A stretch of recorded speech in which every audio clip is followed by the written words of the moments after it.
Hello friends, welcome back to my channel. সবাই কেমন আছো?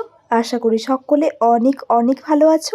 আমার নতুন আরও একটি ভিডিওর সাথে তোমাদের সকলকে জানাই অনেক অনেক স্বাগত। তো বর্ষার বিকেলে একদম খাঁ খাঁ রোদে বেরিয়ে পড়েছি আমরা তিনজনে। কোথায় যাচ্ছি জানার জন্য অবশ্যই ব্লগটা একটুও স্কিপ না করে পুরোটা টানা দেখতে থাকো। পুরোটা দেখলে তোমরা অবশ্যই বুঝতে পারবে যে আমরা কোথায় যাচ্ছি। তবে এর আগে আমার ভিডিওতে তোমরা দেখোনি জায়গাটা, কারণ এর আগে তো আমি নিজেই কোনো দিন যাইনি ওখানে। তো কোথায় যাচ্ছি না যাচ্ছি সমস্তটাই তোমাদের সাথে ভিডিওর মাধ্যমে শেয়ার করব। তোমরা ভিডিওর সঙ্গে থাকো। আশা করি আজকের এই ভিডিও দেখতে তোমাদের সবার অনেক অনেক ভালো লাগবে। তো এখন বাজে ওই বিকেল 4:30 বা 4:45টার মতো।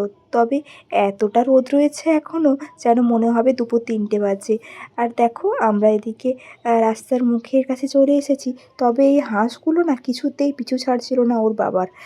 কেন পিছু ছাড়ছে না সেটা তো আমি নিজেও বুঝে উঠতে পারছি না।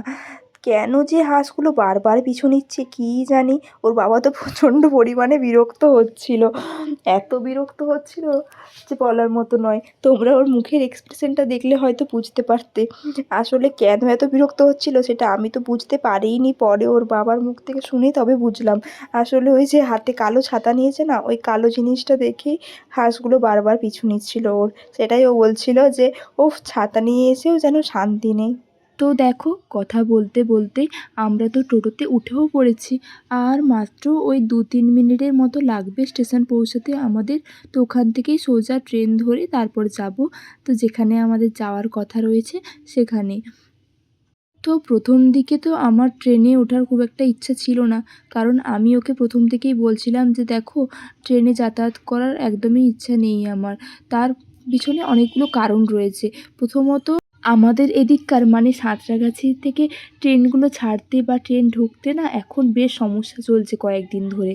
তো কয়েকদিন ধরে শুনছি সবাই যাতায়াত করছে, সবার মুখে মুখে শুনছি যে ট্রেনগুলো বড্ড লেট করছে। সেই কারণেও ভয় পাচ্ছি বাচ্চা নিয়ে। তার উপরে আবার আরও একটা ব্যাপার রয়েছে, সেটা হলো আমি প্রেগনেন্সি থেকে শুরু করে বেশ অনেকগুলো দিনই তেমনভাবে ট্রেনে আর যাতায়াত করিনি। তো সেই কারণে না অনেক দিন পর ট্রেনে উঠতে আর একদমই ইচ্ছা করছিল না। তার উপরে আবার এই কয়েকবার মানে লাস্ট কয়েকবার বাইকে যাতায়াত করে করে এমন একটা অভ্যেস হয়ে গেছে যে এখন আর একদমই ওই ভিড়ভাট্টার মধ্যে যেতে ইচ্ছে করে না। মানে এখন চেষ্টা করি যতটা পারা যায় ওই ভিড়ভাট্টা এড়িয়ে চলার। কারণ এই ছোট বাচ্চা নিয়ে না আমি একেবারেই পেরে উঠি না এইসব ভিড়ভাট্টার মধ্যে। তো যেহেতু এইসবের অভ্যেস নেই, সেই কারণে বড্ড অসুবিধা হয়ে যায় আমার। তবে ও আমাকে পরে বুঝিয়ে বলল যে না, আসলে বর্ষার দিন তো, কখন হুট করে বৃষ্টি নেমে যায় কিছুই বলা যায় না। তো তখন বাচ্চা নিয়ে আমরা বিপদে পড়ে যাব। তারপর দেখো, তো আমরা আসলে আমার ননদের বাড়ি এসেছিলাম। তো এটাও আমার একটা পিসতুত ননদ, তো ওদের বাড়ি এসেছিলাম। তো ওদের বাড়িটা আমরা ঠিক চিনি না, কারণ ওরা এখানে আন্দুলে যেই ফ্ল্যাটে থাকে ওখানে না আমরা এর আগে কখনো আসিনি। মানে ওরাও ফ্ল্যাটটা নতুন নিয়েছে। সেই কারণে যেহেতু আমরা ওদের বাড়ি ঠিকঠাক চিনি না, সেই কারণে দিদিভাই আমাদের আনতে এসেছে। তো এসেই তো সব্বার প্রথমে দেখো ওকে কেমন কোলে নিয়ে নিয়েছে, আর ও হাঁ করে আমাদের দিকে তাকিয়েছিল। আসলে প্রথমটাতে ও চিনতে পারছিল না তো।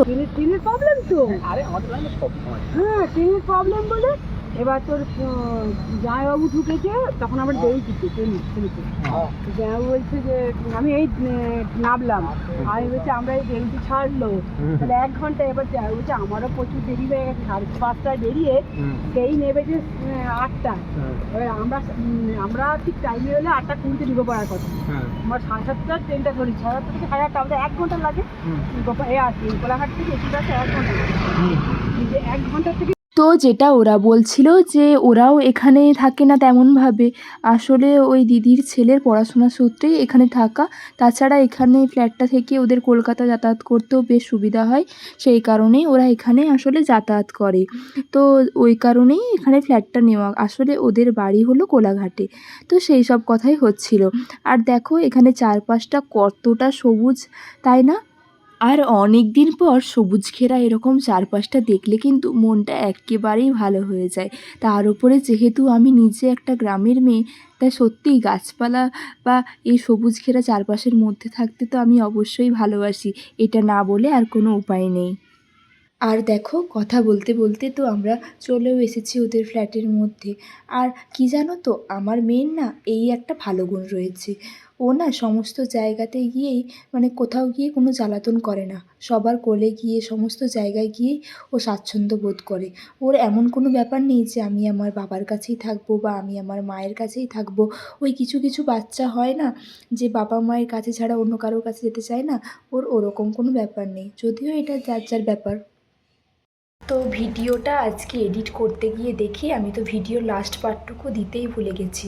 মানে সেদিনে সবার সাথে কথা বলতে বলতে এতটাই ব্যস্ত হয়ে পড়েছিলাম যে আমি আর ভিডিওর লাস্ট পার্টটুকু ক্যাপচার করতে পারিনি। মানে ওখানে গিয়ে কী কী হলো না হলো সমস্ত কিছু আমি আর তোমাদের সাথে শেয়ার করিনি।